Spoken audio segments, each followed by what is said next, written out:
courageuse. could have been prevented if the Council Monsieur had le been able Président, to take certains voudraient faire action. croire Some people, sir, would que like l'inaction to make believe that est une inaction solution is an africaine. African solution.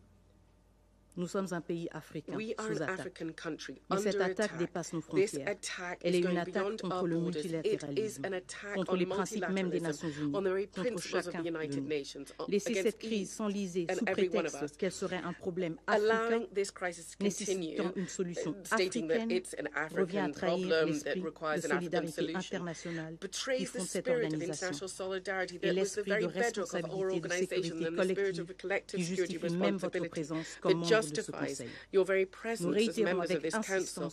We reiterate our 5 urgent demands. 1. The immediate withdrawal of Rwandan troops and the cessation of hostilities. 2. The establishment of targeted sanctions against the RDF chain of command and the Rwandan political decision makers. 3. The imposition of an embargo on natural resources declared as Rwandan. 4. La révocation du Rwanda en tant que contributeur de troupes aux Nations Unies. On ne peut être à la fois agresseur et prétendre jouer un rôle dans la promotion de la paix. 5. La transparence totale sur les transferts d'armes au Rwanda. Ces transferts doivent être arrêtés immédiatement pour empêcher qu'ils continuent à alimenter la violence et l'instabilité. Monsieur le Président, nous sommes ici parce que c'est ici que le monde doit gérer ses défis. C'est ici, si ce Conseil échoue, la rue va s'en charger. Comme vous le savez très bien, la rue n'a pas d'ordre, ni de tempérament. Il y a 48 heures devant ce Conseil de sécurité. Nous avons une nouvelle fois attiré votre attention sur la déclaration de guerre du Rwanda contre nos pays. Une balle qui frappe dans le cœur ne saurait laisser le reste du corps indifférent. La République démocratique du Congo est en guerre et face à cette agression, l'inaction collective semble malheureusement embraser cette situation jusque dans sa capitale. Je réitère ainsi encore une fois que le gouvernement de la République démocratique du Congo condamne avec fermeté toute attaque contre les missions diplomatiques accréditées en République démocratique du Congo. Cependant, l'indifférence n'est plus une option. Ce Conseil ne devrait se permettre de rester passif, car chaque jour sans réponse concrète fait grandir le prix du silence.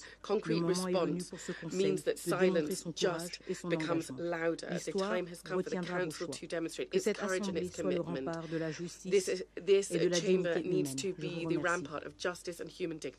remercie. I thank Her Excellency Ms. Kaikwamba Wagner for her statement. I now give the floor to the representative of Rwanda. Mr. President, thank you for giving me the floor. I would like to once again commend Algeria's able leadership of the Council for the month of January. I'm grateful for your invitation to participate in this important meeting and thank all the member states that spoke before me. I'd like to recognize Ms. Viviane van der Perry, Deputy SRSG. I also recognize Honorable Teresa Kaikwamba Wagner, DRC Minister for Foreign Affairs. I also would like to recognize the participation of the representatives of Angola, Uruguay, Zimbabwe, Burundi, South Africa, Guatemala, and Senegal. Less than 2 days ago, this Council gathered to discuss the ongoing situation in the Eastern DRC. Since then, it has rapidly evolved. On 26 January, the M23/AFC rebel group is reported to have taken over the city of Goma. This triggered retreating forces from DRC coalition to attack and shell the Rwandan territory. Rwanda condemns in the strongest terms these attacks on the town of Rubavu in the northern province, which killed 5 people, innocent Rwandan civilians, and left another 35 injured. This indiscriminate shelling is unacceptable war crime, and further proof of the necessity of maintaining Rwanda's defensive posture put in place precisely to prevent this kind of threat. I'd like to recall that these attacks are not the first, but the latest of a long list of provocative actions by the government of the DRC. I'd like to also recall that Rwanda has always shown restraint and sought to engage the DRC in dealing with the root causes of insecurity in the region and along our common border. Rwanda will always stand for peace, as we have the most to lose in the continuation of this conflict. I have always emphasized that Rwanda knows the dividend of peace. We suffered insecurity. Our nation was almost a failed state. So we have worked hard to build peace and to work for peace in the region. So we are strongly committed to peace, peaceful coexistence, and a peaceful region. The coalition of anti-Rwanda forces on our border poses an existential threat to our country, which is not the case for the government of Kinshasa, which feels insulated from whatever happens 2,000 kilometers away. The border of Rwanda is 2,000 kilometers away from Kinshasa. A shell from across in DRC that falls on Rwandan territory falls on a very densely populated villages, and lives are lost. Even one bullet takes a life. Those in Kinshasa will not stay awake when such insecurity happens. So we are very serious when we talk of an existential security threat to Rwanda. Mr. President, the action of this coalition are equally devastating for Congolese. Rwanda is providing humanitarian relief to incoming refugees together with the help of international partners on the ground. A temporary refugee camp has been set up in Rubavu to provide further assistance and shelter to those who are displaced. In addition, many countries have requested our assistance in facilitating the evacuation of their nationals, including European countries of origin of the mercenaries who have been deployed in Eastern DRC. Rwanda also facilitated the transit of MONUSCO and other United Nations personnel through Kigali. Additionally, the hundreds of militia members and FARDC forces we have received have been disarmed and treated with respect and dignity in accordance with international law, and those who are sick are being treated. I would like here also to express Rwanda's condolences to MONUSCO forces that died in this process. On the contrary, we have been dismayed by the reports of attacks and looting of diplomatic missions in Kinshasa, including the Rwandan embassy and several other embassies of members of this council. These thuggish acts, most of which are committed in the passive presence of DRC security forces, are in total violation of international law, especially the 1961 Vienna Convention. Rwanda therefore calls on the DRC to take its diplomatic obligations seriously and hold perpetrators accountable. I'd like to emphasize that those who followed the media, the Rwandan embassy in Kinshasa was among those that was totally burnt down. Mr. President, the deteriorating security situation in the Eastern DRC has only one immediate cause: the obsession by the president of the DRC for a military solution and thirst for regime change in Rwanda. We have said over and over to this council. Indeed, this situation could have been solved a long time ago if President Tshisekedi had demonstrated political will and good faith in finding a lasting solution to this conflict. I would like to recall that President Tshisekedi took the unilateral decision to expel the M23 from the political dialogue under the Nairobi process, as well as East African Community Regional Force, which was deployed by EAC. Yet the EAC Regional Force had led to a ceasefire that held for 6 months, which led the M23 to relinquish 80% of the territory it was holding. This was from March 2023 to September 2023. To fill in this vacuum, the DRC instead decided to replace it with a SADC-led force with a more offensive mandate. These two unilateral decisions by President Tshisekedi have caused the Nairobi process to stall, despite numerous attempts to revive it. Mr. President, Council members, as if frustrating the Nairobi process was not enough, the DRC President repeatedly made inflammatory statements against Rwanda. For instance, in December 2022, in a statement addressed to Rwandan youth, he promised to help them, and I quote his exact words, "Get rid of this diabolic regime in Kigali." Those are the President's words. Moreover, in December 2023, during the last campaign, he doubled down saying that he would bomb Kigali without even setting boots on the ground. These are the exact words of the President of DRC against Rwanda, promising to cause regime change. This echoes a similar statement made on 17th November 2024 in Katanga, when he told military and provisional leadership that if he is given the opportunity to revise the constitution, he would use this new term to overthrow the government in Kigali. Those are clear and constant threats that Rwanda will never take lightly. To implement these threats, President Tshisekedi has mobilized a large coalition which includes the FDLR, genocidal militia, European mercenaries, Wazalendo militias, Burundian armed forces, and SAMI DRC. Council members, consequently, Rwanda calls on all foreign forces deployed in the DRC to withdraw from this coalition only aimed at harming Rwanda. I wish to stress that the international community, including some members sitting in this council, have their fair share of the blame in what is happening today in the DRC, at least to condemn even threats of regime change from one member state to another. You also chose to turn a blind eye on these inflammatory statements and the build-up of the aforementioned military coalition, never once condemning the regime change agenda behind them.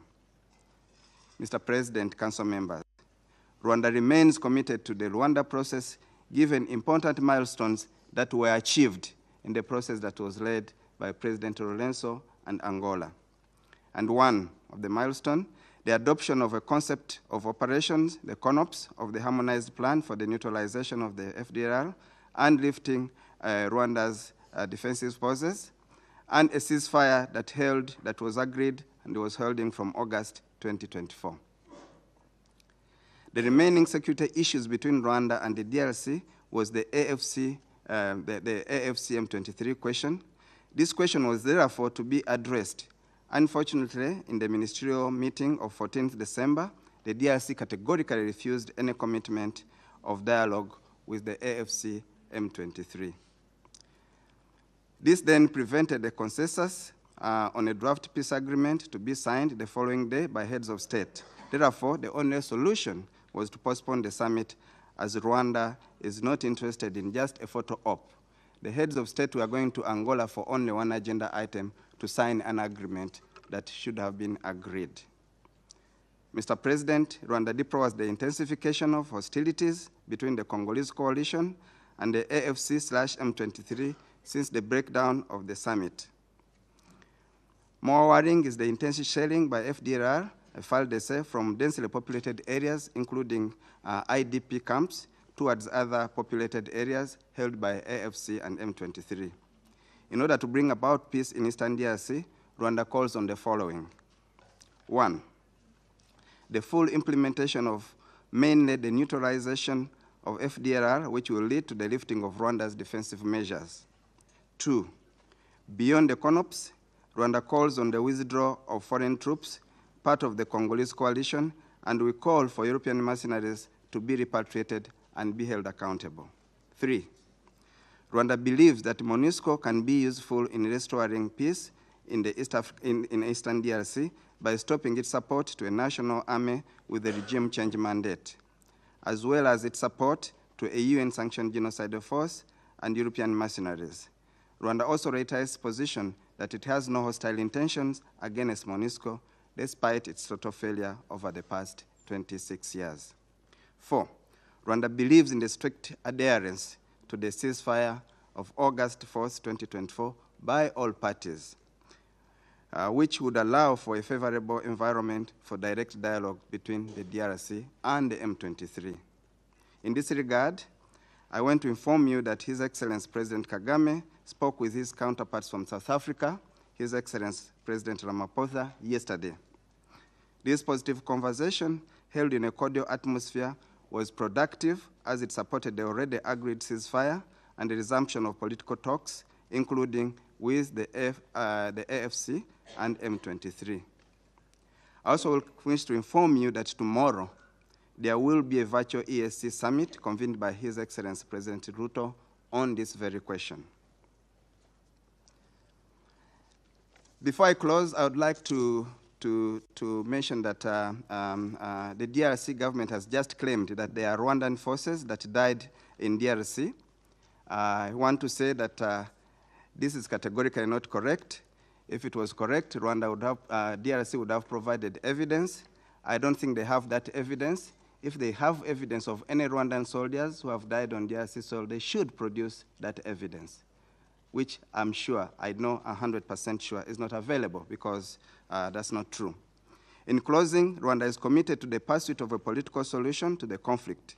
However, we believe that the Rwanda process must not be personalized or taken as an end in itself, but as a tool to resolve security concerns between Rwanda and the DRC. Both the Rwanda and Nairobi process urgently require new impetus in order to achieve sustainable peace and stability for all the countries in our region. We hope that the recent engagements will work towards that goal. I thank you, Council members. I thank the representative of Rwanda for the statement. I now give the floor to the representative of Angola. His Excellency Ambassador Amar Benjama, President of United Nations Security Council for the month of January, distinguished members of the Security Council, we welcome the presence of Her Excellency Teresa Kayakwamba Wagner, State Minister, Minister of Foreign Affairs, International Cooperation and Francophonie of the Democratic Republic of Congo, DRC, and Ambassador Ernesto Remusillo, Permanent Representative of the Republic of Rwanda to the United Nations. We thank Mrs. Viviane Van Perre, Deputy Special Representative of the Secretary General for Protection and Operations, for her briefing on the latest developments on the ground and for her bravery in keeping high the UN flag under these difficult circumstances. We deplore today's attacks against diplomatic missions in Kinshasa and call on DRC authorities to ensure their protection under the 1961 Vienna Convention on the Diplomatic Relations. Mr. President, we are at a very critical juncture in the pursuit of lasting peace in the DRC and the normalization of diplomatic relations between the DRC and Rwanda. The M23 has made a significant military advance in North Kivu province, worsening the already fragile security and humanitarian situation in the eastern DRC. It resulted in the capture of the provincial capital, Goma, despite calls by the United Nations Security Council, the African Union, and the other actors in the international community to halt this military advance. This is a make-or-break moment that requires wisdom and pragmatism from the concerned parties and all relevant stakeholders, including the United Nations, the African Union, and sub-regional organizations. Although His Excellency João Manuel Gonçalves Lourenço, President of the Republic of Angola, African Union champion for peace and reconciliation, facilitator of the normalization of diplomatic relations between DRC and Rwanda, is making every effort to advance the Rwanda process, the security and humanitarian situation in the eastern DRC has suffered a substantial deterioration in the last few weeks. On 24th January 2025, the Angolan head of state expressed deep concern over the serious deterioration of the peace and security situation in the eastern DRC. He condemned and denounced the actions of M23 and its supporters, which undermine the progress made under the Rwanda process. He reaffirmed that there is no military solution to the conflict and urged the parties to return immediately to the negotiating table. Due to the rapid deterioration of the situation, members of the enhanced ad hoc verification mechanism and the expanded joint verification mechanism deployed in the city of Goma under the Rwanda process to support the pacification process in the eastern DRC on Sunday had to be evacuated to Angola. Mr. President, the UN Security Council is the oldest last resort when it comes to maintaining international peace and security. Its mandate is clear and must be respected and upheld. Today, we have one simple and direct message to this Council. The conflict in DRC must cease and the warring parties must return to the negotiating table. The ongoing hostilities in the eastern DRC have already claimed the lives of thousands of civilians and injured many others. Credible reports indicated that Goma has neither running water nor electricity, thus making living conditions of the population and those living in the IDP camps almost unbearable. In addition, millions of people have fled their homes and they don't know where to go. We demand the immediate and unconditional cessation of hostilities, the withdrawal of M23 from the occupied area, as well as the end of its establishment of parallel administration in DRC territory. We call for the full respect of integrity of DRC in accordance with the UN Charter, the international law, and the principles of sovereign equality of all member states. We call on all parties in conflict to fully respect international humanitarian and human rights law, the protection of civilians, IDP camps and medical sites, and the protection of peacekeepers, while noting that attacks on civilians and peacekeepers constitute war crimes. Direct attacks to MONUSCO and SAMI DRC personnel are unacceptable, and those responsible must be held accountable. We urge the signatories of the August 2024 ceasefire agreement to urgently resume dialogue without preconditions. In this context, we call on both parties to return to the Luanda process under the facilitation of His Excellency João Manuel Gonçalves Lourenço, President of the Republic of Angola. Mr. President, the hardly won gains achieved through the Luanda process following months of intense negotiation must be preserved. In his capacity as the African Union Champion for Peace and Reconciliation, mandated to facilitate the mediation between Rwanda and DRC, His Excellency João Manuel Gonçalves Lourenço undertook several initiatives to resolve the difference between the two countries and made substantial progress, including the signing of the DRC-Rwanda ceasefire agreement on the 30th July 2024, which entered into force on 4th August 2024. On 15 December 2024, he convened a summit of the presidents of the two countries, which was subsequently postponed due to disagreement regarding how to address the M23 issue. We reiterate our call for a speedy and unconditional de-escalation of hostilities and genuine and renewed commitment to peace by both sides. Immediate return to the negotiating table is the only way out, since the conflict and security challenges in the eastern DRC have no military solution. The parties must continue exploring ways to settle the M23 pending issue to create conditions to reschedule the tripartite summit. We encourage the resumption of contacts between His Excellency Uhuru Kenyatta, former President of the Republic of Kenya, and the facilitator mandate by the East African Community, with the armed groups in DRC, including the M23, under the Nairobi process to address sources of grievances that have led to the current level of insecurity in DRC. The United Nations, the African Union, sub-regional organizations, and leaders in the region must work together in a complementary approach to bring DRC and Rwanda back to the Luanda process.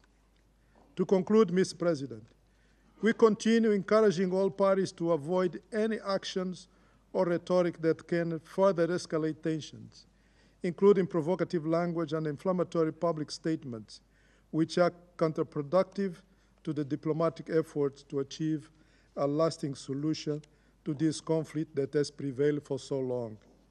In his quest to advance the Luanda process, in the last few days, His Excellency João Manuel Gonçalves Lourenço, the President of the Republic of Angola, has been in contact with several African leaders.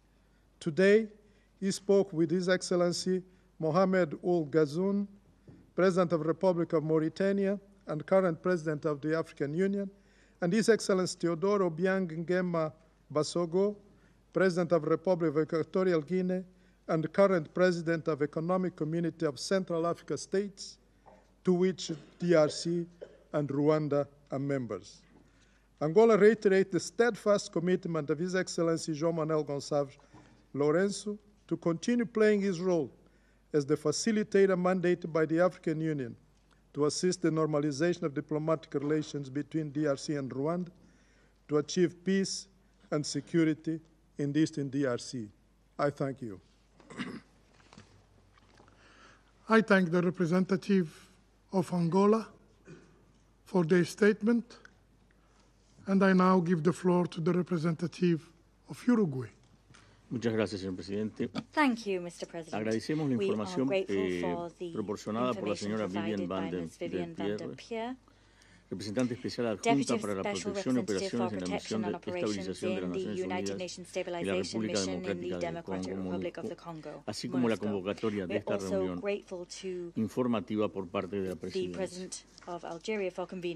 Destacamos el rol del Consejo de Seguridad en este tema, que ha impulsado un alto al fuego en línea con el comunicado emitido por sus miembros en la noche del domingo 26 de enero, con cuyo contenido coincidimos totalmente. Agradecemos en ese sentido a los miembros del Consejo por su receptividad y rapidez para atender el tema, pero lamentablemente la situación en el terreno continúa siendo crítica. No obstante haberse anunciado precisamente un cese al fuego, los combates continúan y por lo que debemos continuar todos nosotros y en especial el Consejo dándole la máxima prioridad al cese de hostilidades. Solo esto permitiría volver a las negociaciones para arribar a una solución política duradera en el marco de los procesos de paz de Luanda y Nairobi. Con relación a la ofensiva del M23, se ha generado una situación extremadamente crítica para las poblaciones de la zona, al tiempo que se ha puesto en riesgo la seguridad de los contingentes que integran la MONUSCO. En ese sentido, se valora lo expresado por el secretario general, quien ha señalado que estos ataques pueden constituir crímenes de guerra que deben ser investigados y cuyos responsables deben rendirse. Ante esta situación, pedimos su condena y que el Consejo de Seguridad tome la condena de estas acciones y que el Consejo de Seguridad tome todas las medidas necesarias para lograr que la ofensiva del M23 y aquellos que la apoyan se detengan y se consolide el cese de las hostilidades con pleno respeto a la integridad de las fuerzas de paz. En cuanto al desarrollo de la crisis en el terreno, reconocemos positivamente las orientaciones que el Comando de la MONUSCO ha definido para impulsar la seguridad de las poblaciones civiles y de los contingentes de las fuerzas de paz ante esta ofensiva. Sin perjuicio de ello, expresamos la necesidad de directivas claras para los procedimientos a seguir, así como el máximo apoyo a los contingentes nacionales en materia logística y de suministros para que puedan hacer frente a las crisis humanitarias que afectan a la población local y las consecuencias de la entrega de armas por las tropas congoleñas, así como su atención médica. Uruguay reitera su compromiso una vez más con la paz en la República Democrática del Congo y su apoyo a la MONUSCO en estos momentos. Thank you, Mr. President. I thank the representative of Uruguay for the statement. I now give the floor to the representative of Zimbabwe.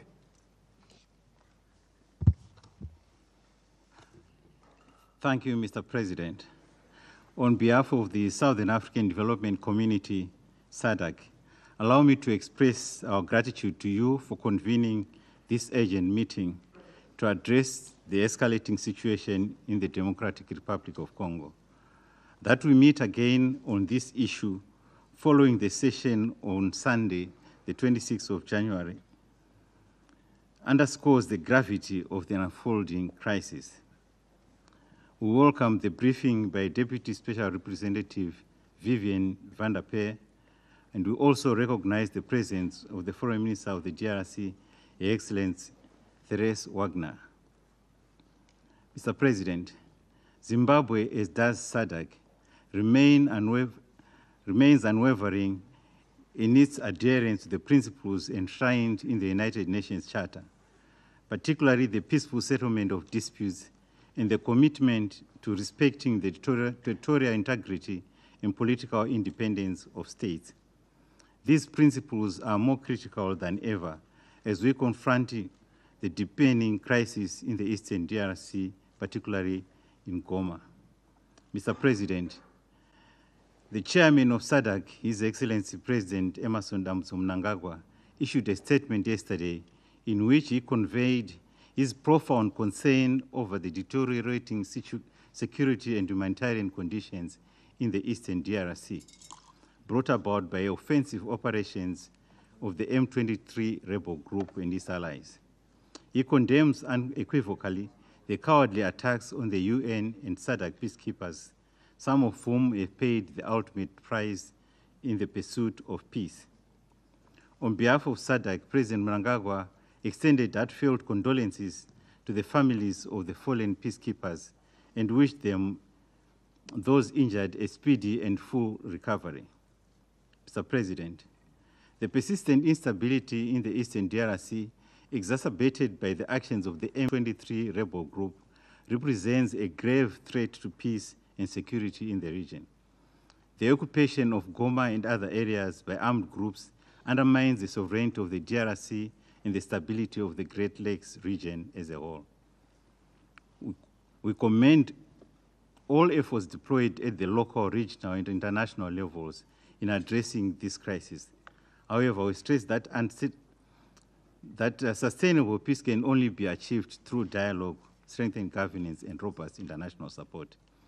To this end, we urge the United Nations and the Security Council to, 1, provide enhanced support for the protection of civilians and the stabilization of conflict-affected areas.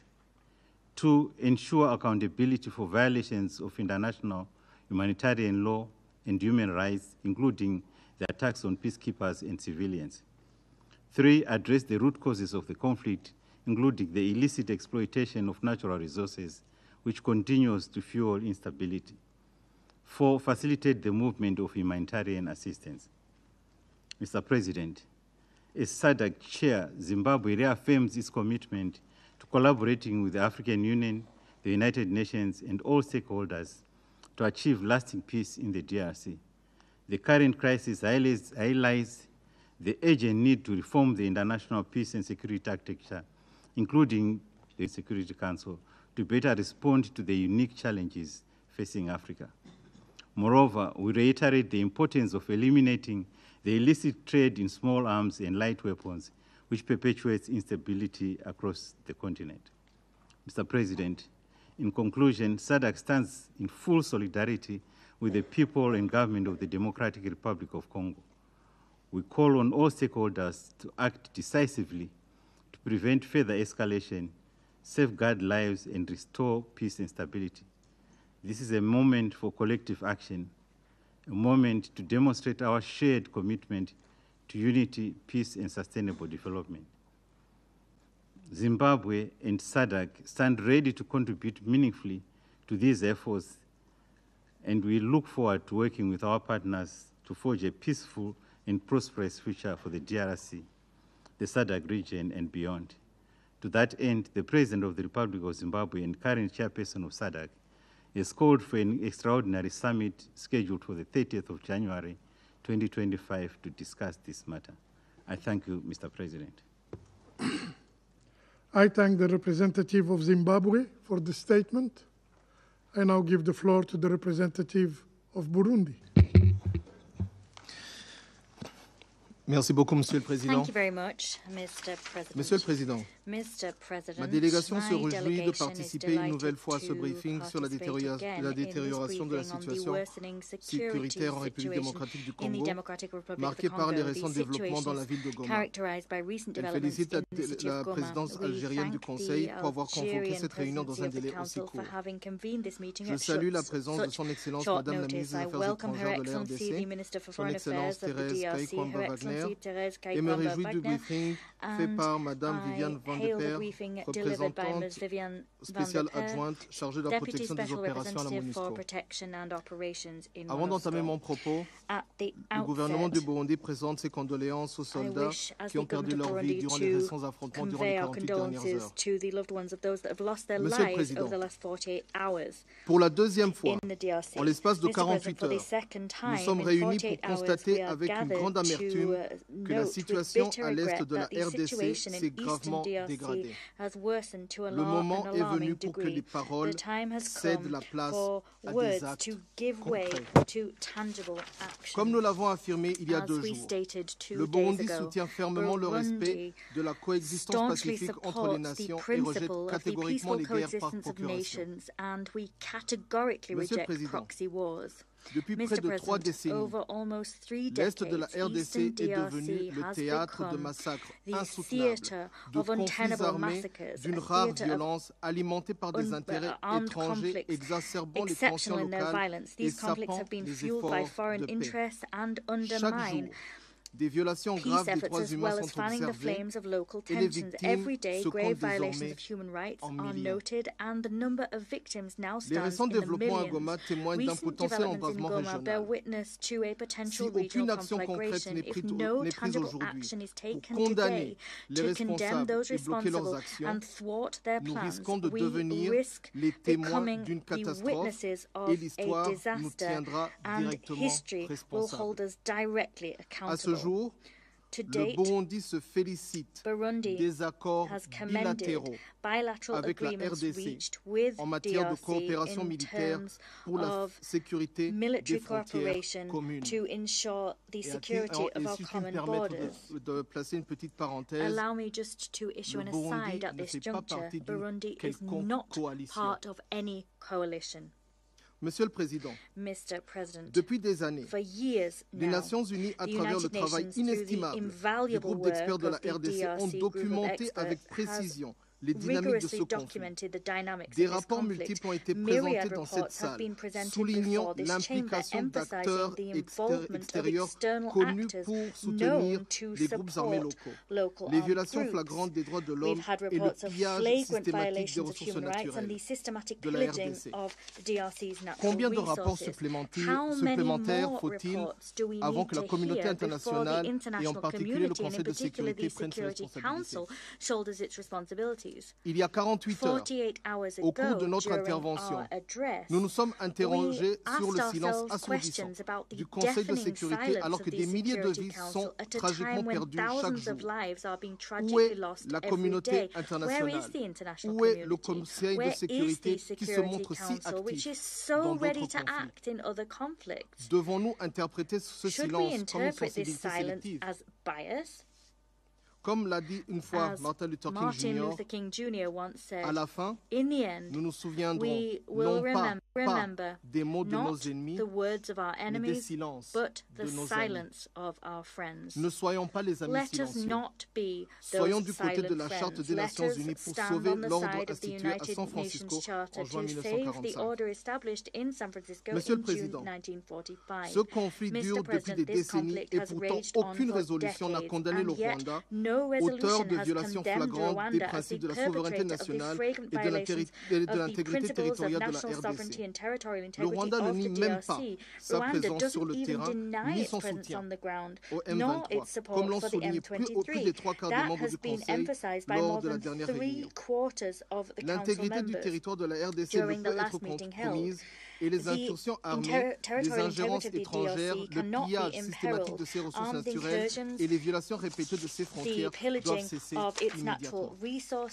Au regard de la situation sécuritaire humanitaire, le Burundi s'inscrit toujours du côté du plein respect du droit international et du droit international humanitaire.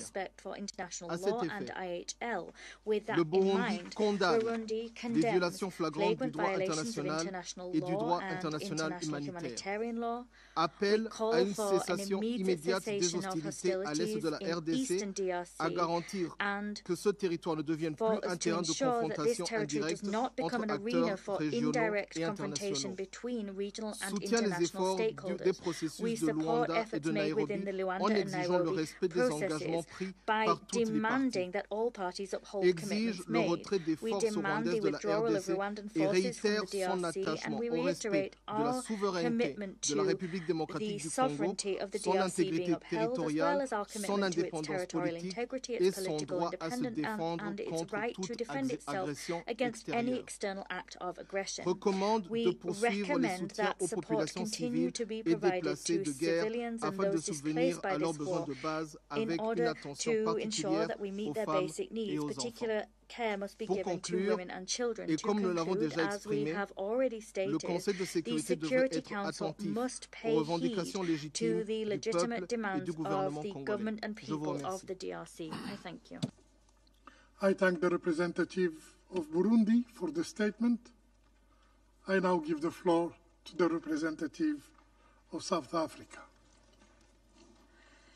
Mr. President, thank you for convening a second meeting within just a few days of the current tenuous situation in the Eastern DRC. The situation on the ground remains dangerously fluid as M23 continues its offensive campaign in North and South Kivu. We thank the Deputy Special Representative, Ms. Vivian van der Peer, for her briefing. And again, we wish to recognize the presence of Minister Therese Kayikwamba-Wagner in the chamber. Since the last meeting of the Council on the situation in the Eastern DRC, 4 additional South African peacekeepers lost their lives in the continuing conflict in Goma.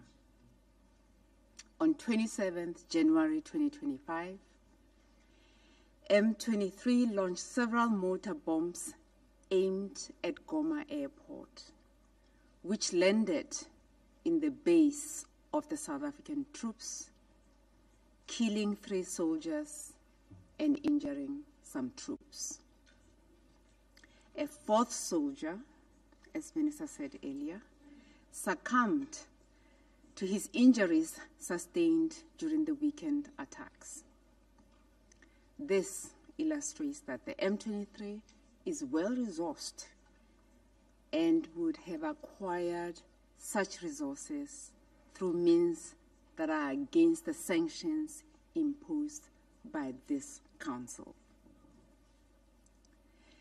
It is a contradiction in terms that a major UN peacekeeping troop contributing country could provide resources to an illegal armed group that is conducting offensives against peacekeepers, civilians, and key infrastructure, thereby undermining the mandate of this Council.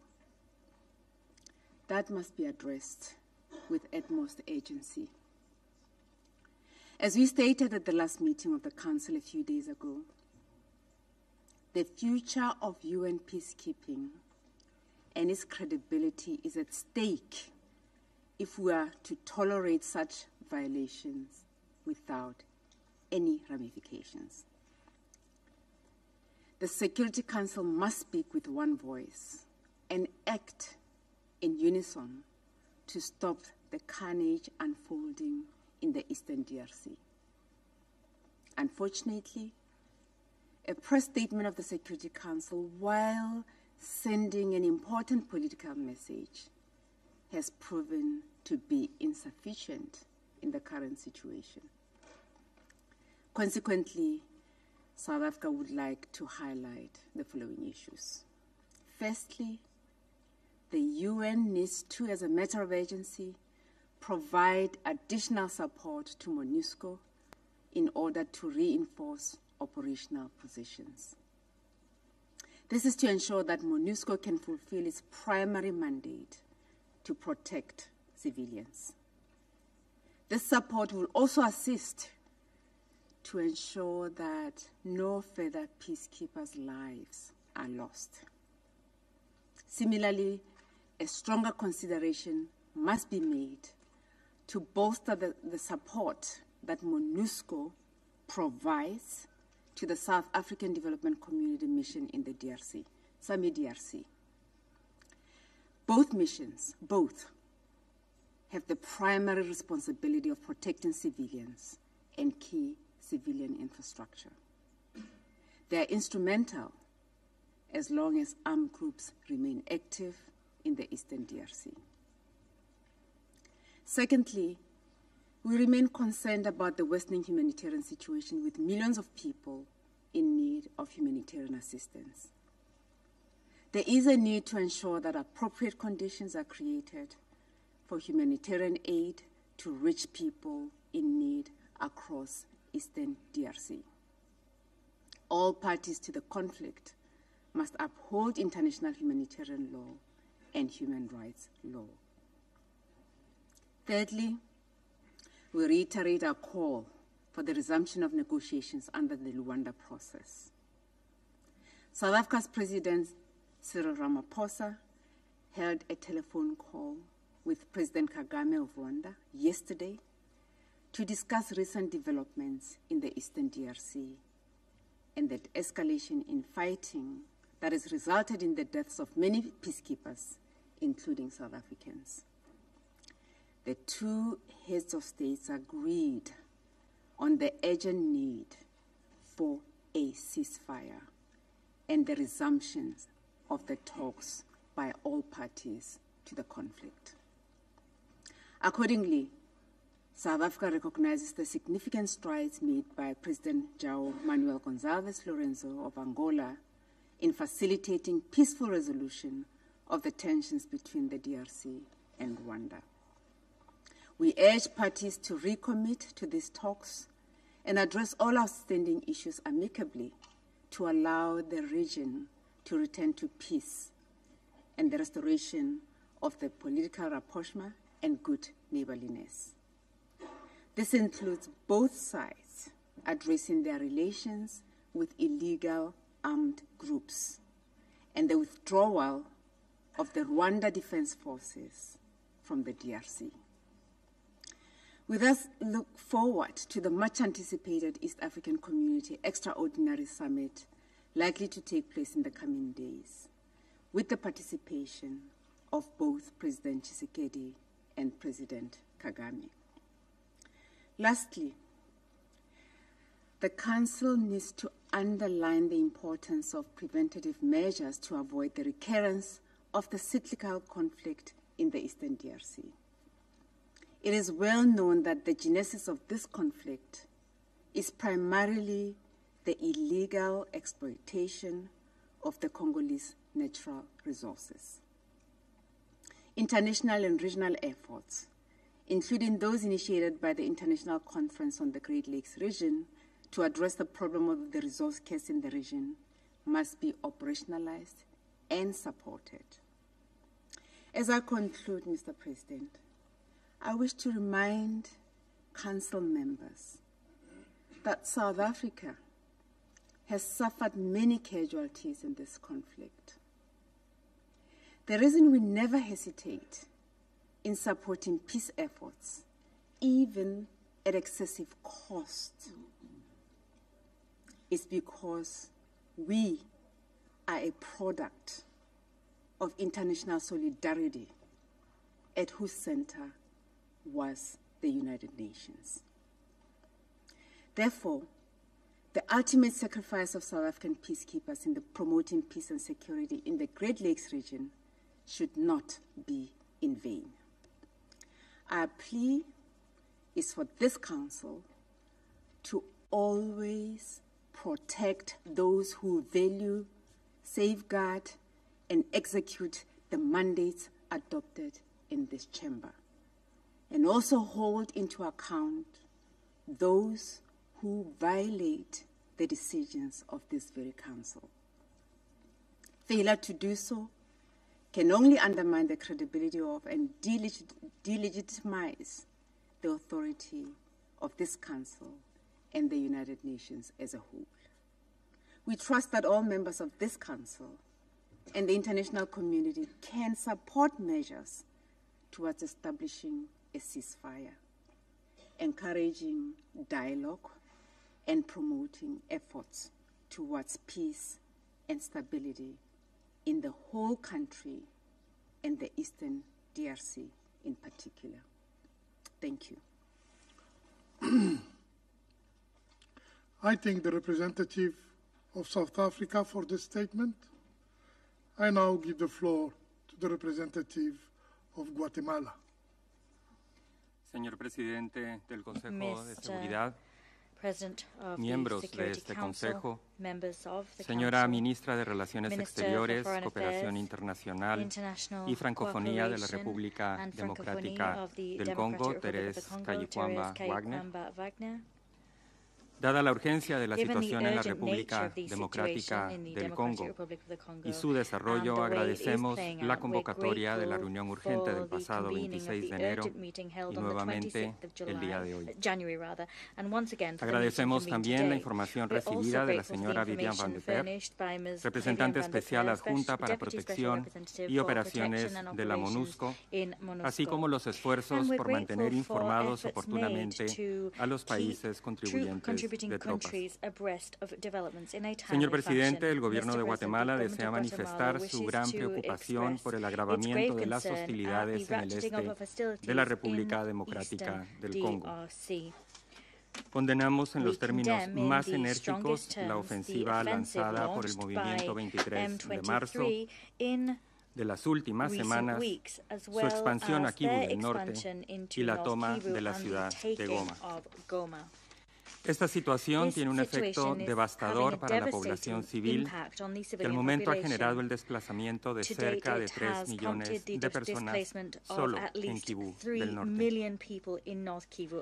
Como país contribuyente de tropas, Guatemala reitera su apoyo inquebrantable a los esfuerzos de paz en curso, a los procesos de Luanda y Nairobi, dirigidos a reducir las tensiones en la República Democrática del Congo. Lamentamos el fallecimiento de cascos azules de diferentes nacionalidades, incluyendo de Uruguay, Sudáfrica y Malawi, y esperamos la pronta recuperación de los heridos, incluyendo 2 oficiales guatemaltecos. Reafirmamos nuestro apoyo al mandato de la MONUSCO de proteger a los civiles y condenamos enérgicamente las acciones de los grupos armados que pongan en peligro la seguridad de los cascos azules de las Naciones Unidas y el personal civil. Su protección y seguridad inmediata debe ser garantizada, así como la provisión de los suministros necesarios para el desempeño de su misión. Guatemala expresa que los ataques contra cascos azules de Naciones Unidas pueden constituir crímenes de guerra conforme al derecho internacional, en particular teniendo en cuenta que la misión prioritaria cumplida por el contingente nacional es la protección de civiles ante peligro inminente de violencia física, la cual es cumplida de manera efectiva e imparcial. Esperamos que el Consejo de Seguridad tome de manera unívoca y con carácter urgente medidas contundentes condenando los ataques contra los cascos azules que cada vez están más en riesgo. Señor Presidente, exhortamos a todos los actores a que respeten la soberanía y la integridad territorial de la República Democrática del Congo y pongan fin a todas las formas de apoyo a los grupos armados, ya sean congoleños o extranjeros. Muchas gracias. I thank the representative of Guatemala for the statement. I now give the floor to the representative of Senegal. Je vous remercie, Monsieur le Président. Thank you very much, Mr. Monsieur le Président, le Sénégal voudrait remercier l'Algérie pour la tenue de cette importante réunion et saluer l'exposé de Madame Viviane Van de Peer. Ma délégation se félicite également de la présence de Son Excellence Madame Thérèse Kayikwamba Wagner, ministre des Affaires étrangères de la République démocratique du Congo. À l'entente de son intervention, ma délégation s'incline devant la mémoire de tous les casques bleus et soldats tombés au champ d'honneur, ainsi died in the line of duty. Senegal would like to present its most sincere condolences to South Africa, Malawi, and Uruguay in particular. We stand in solidarity with the people of the DRC and all UN staff on the ground to continue to lend assistance and comfort to people in need and, in many ways, at risk of their lives. My delegation would like to extend its thoughts and prayers for civilians and would like to wish a speedy recovery for those injured. My delegation would like to reiterate its commitment to accountability for all crimes committed against UN staff, as stipulated in Resolution 2589 of 2021. Mr. President, as you can imagine, Senegal, with its 459 sons and daughters in MONUSCO, is seriously concerned by the situation regarding the blue helmets on the ground.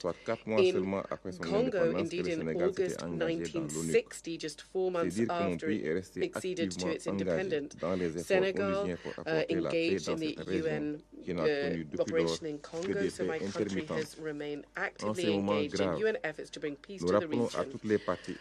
In these difficult times, we would reiterate to all parties the obligations incumbent upon them to protect civilians, in particular women and children, and peacekeepers and humanitarian staff, and also to reiterate the necessary respect for human rights. Like the previous speakers, Senegal condemns in the strongest possible terms the resumption of fighting in North Kivu, and in particular in Goma, in flagrant violation of the ceasefire concluded on the 30th of July 2024. The uptick in clashes constitutes a serious attack on the security of the region and of the continent. We cannot allow the situation to deteriorate into a global crisis that will have an impact on hundreds of thousands of civilian lives, and in a region that has already been so sorely tested. This is why my delegation joins itself with the call of the A3 Plus of the Security Council, as well as that of the Secretary General, calling for the immediate cessation of the M23 offensive and its territorial expansion. The only option to this conflict is political in nature. Senegal would urge, therefore, all the parties to honour their commitments as the part of the ceasefire and to give diplomatic negotiations a chance under the auspices of the African and in good faith to strive for peace and regional stability. My country therefore reiterates its unfailing support for the African mediation efforts between the DRC and Rwanda that are currently being undertaken as part of the Luanda process. Senegal also calls for ongoing consultations as part of the Nairobi process to settle the ongoing issue of armed groups, including the M23, and to pave the way to bring peace and stability to the region. Mr. President, my delegation does not wish to conclude without calling upon the Council to learn the correct lessons from this conflict and the impact it's having on MONUSCO. What we learn is that there have been many difficulties encountered, but the staff have been very resilient in accomplishing their mission. It is important for the Council to provide this mission with necessary resources to carry out its tasks, to contribute to the protection of civilians in the area where it's deployed, and to support stabilization of institutions in the DRC and the main reforms in the area of governance and security. This necessarily involves the guarantee of an environment propitious for its deployment, the involvement of all stakeholders, and better coordination with regional forces present in the DRC in terms of taking charge of the threat posed by armed groups. Thank you. I thank the representative of Senegal for the statement.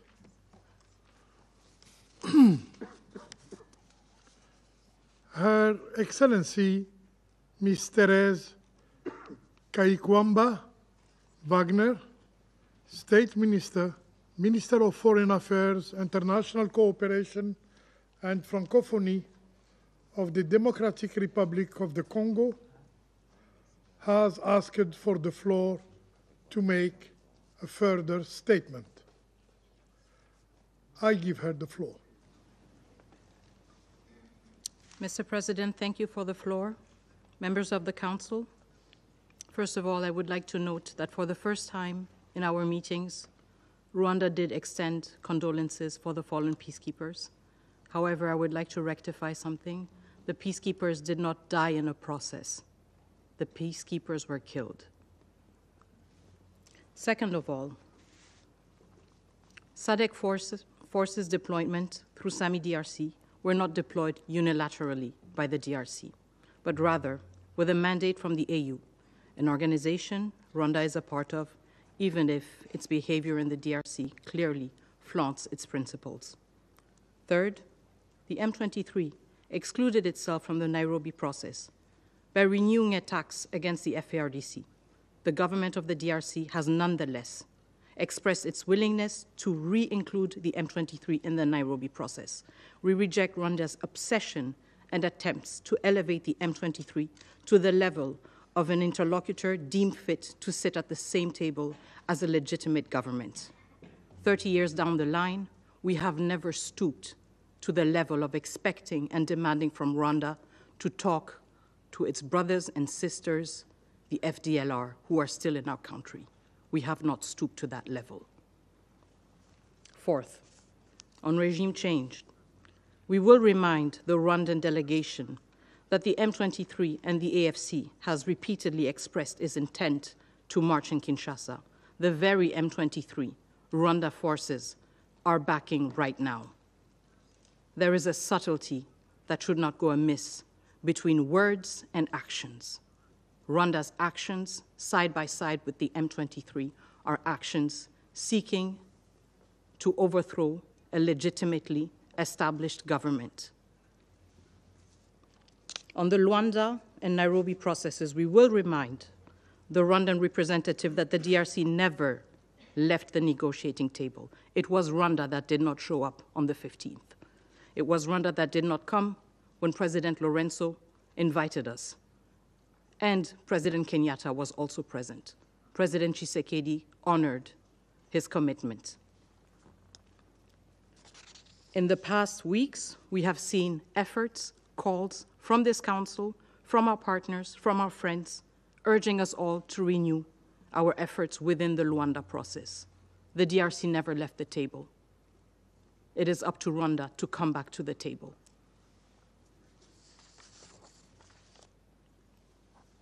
I would also like to remind the Council that in this very session, the government of the DRC, through my own statement, condemned all attacks against diplomatic missions in the DRC. We do this in our concern to abide by and respect international law.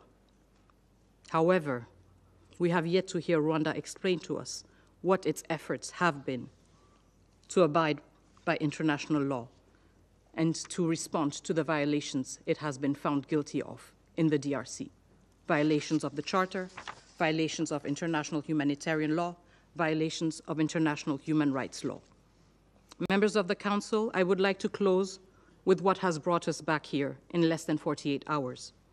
Rwanda's outright contempt for this Council and its declaration that it will not, for the Council and the Council's declaration, and its demonstration that it is in the deluded belief that there is a Rwandan exception when it comes to international law. But what has also brought us here is the Council's choice 2 days ago to opt for words and not for actions. This Council is not unable to take actions. In fact, it is uniquely equipped to take actions. Hence, the question that remains at the end of this meeting is whether this Council is unwilling to act. Thank you. I thank Her Excellency Ms. Kayikwamba Wagner for her statement.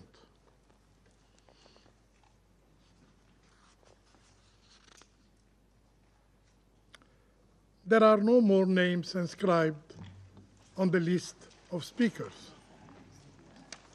The meeting is adjourned.